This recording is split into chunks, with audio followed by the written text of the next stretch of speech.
So a lot of times when people have shoulder pain, they're prescribed by either personal trainers or physical therapists a lot of rotator cuff exercises. So banded external rotations, weighted internal rotations, all those different kinds of things in varying shoulder positions. And I don't necessarily think that those exercises are inherently bad, but a lot of people actually run into issues that are not necessarily the same, but sort of worse in a way. And today we're basically just going to talk about why and what you should do instead. So again, if we're going over rotator cuff anatomy, right, we have the supraspinatus, which is going to kind of run on the top of the scapula in here up to the humerus. We have the infraspinatus, which is basically all these fibers are going to span this way. We have the teres minor. If you wanted to count the teres major, we could count that as well. And then underneath of here, sort of on the other side, you have the subscapularis, which has tons of different divisions that span all along the inner border of the scapula and run up and sort of in on the front of the arm. So basically, you have rotator cuff muscles that,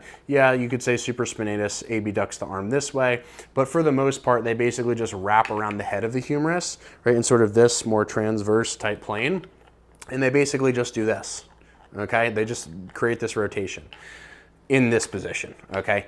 And when the arm starts to move overhead, like when we move the arm up, we raise the arm up to our side, when we go through different portions of a press, etc., what we're typically loading in the gym is sagittal motion. So what do I mean by sagittal motion? Sagittal motion, the sagittal plane is basically the plane that sort of faces front to back, right? So in the sagittal plane or sagittal motion is basically like, rowing in various directions, pull downs in various directions, pressing in various directions. We're not really like loading a ton of rotation, or at least if we are, we generally feel like shit when we're trying to actually, use things like our pecs, our lats, our delts, etc.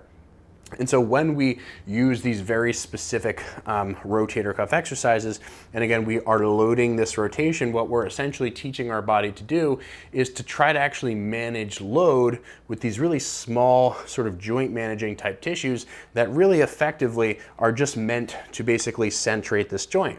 Okay, so again, if we were talking about muscles on the backside of the scapula here, right, infraspinatus, teres minor, they could technically perform this action because they attach to the back of the humerus. But what if my arm were to come up to some degree this way or some degree this way? Well, now they would basically be pulling at an angle. Hopefully we can give a good visual of this. That would basically be through the joint. Okay, so when I say through the joint, I just mean that they're in a position, right, where they really don't want to do this external rotation thing. Maybe the lower fibers would here of this infraspinatus, these teres minor. But once I get up to a certain point of flexion, right, some of these fibers, a lot of them basically are just running through the joint and want to do that to the joint, okay? And in the case even where your arm is at your side, usually it's moving through flexion and extension whenever we're doing anything in the weight room, and we're not like trying to move through activities this way, right? No one really like went into the gym and was like, hey, let me like get my rotator cuff jacked, right? So effectively, as we're going through these motions, yes, can these things contribute to a very, very, very, very, very minor degree to any movement in flexion and extension? Of course, right? But if you think about it, really what the rotator cuff does, if I had to sum it up in one sort of awesome sentence, is it basically just centers the joint so that it stays in the socket in various positions. Okay, so hopefully maybe it'll be easier to show this without my scapula. But basically, even if you looked at the internal rotators like the subscap, and the external rotators, like the ones I've mentioned, they basically both attach yet to different sides of the humerus, but they effectively create this sort of like circular type line of pull that as a net effect, even if again they're applying an internal or external rotation force, just pull the joint this way.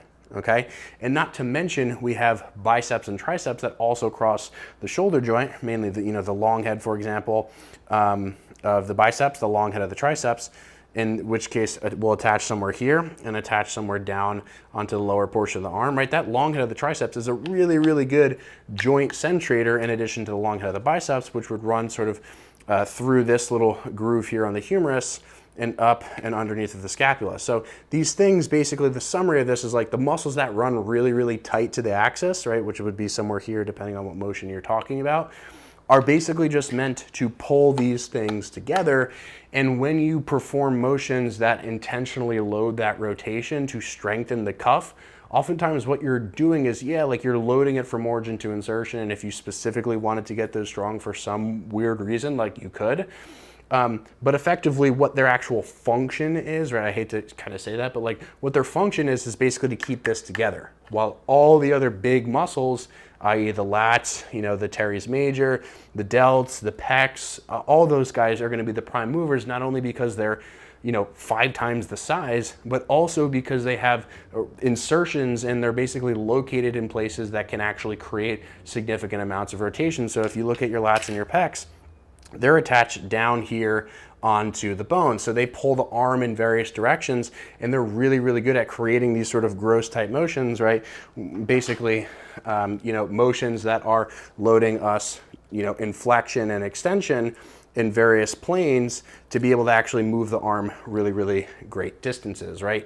The rotator cuff, even if it really wanted to, could only sort of wiggle this thing in the socket. So, you know, if you're not convinced so far and you're like, no, I, you know, do these rotator cuff things and it feels great, great, good for you. It's not the majority of people in my experience. If you wanted to take this a step further and sort of think about the hip, okay, you don't really see people doing a ton of like loaded hip internal external rotations with a lot of success, specifically because what you're basically telling your body to do in various situations is to load internal external rotators of the hip. So, you know, piriformis and specific planes, the gemelli, the obturator, like all those guys, the TFL, which are going to rotate the hip, right? Effectively, I don't have a hip to demonstrate in that same sort of a fashion. But again, that's, you know, again, a joint action that they perform, but they really all are just trying to basically shove that hip and keep it into its socket in the various planes of motion. Okay, so important to recognize that like those are the little guys that sort of surround the hip, but just because they surround the hip and they have a moment to be able to create rotation doesn't necessarily mean that we're actually trying to actively load those things, as opposed to something like glute max, quads, hamstrings, adductors. All those different tissues are going to be the prime movers of the hip. And while again, you could say, oh yeah, the rotators are the prime movers of rotation, that would be true to some extent, but again, we're not really looking to load that and really grow that in the gym. So the long story short here is basically rotator cuff functions to centrate the joint. We're not really supposed to basically load these tiny, tiny muscles and to try to use these tiny muscles to take tons of load, right? That's what the pecs, lats, and delts are for. And the same thing will apply to the hip. And again, all those deep hip rotators that we mentioned, we want to load the things like the glutes, the quads, the hamstrings, the adductors, as opposed to that, because those are the things that are able to create tons of gross motion and rotation, and also are the same things that are basically able to actually create tons of force and to deal with tons of load in varying directions, okay?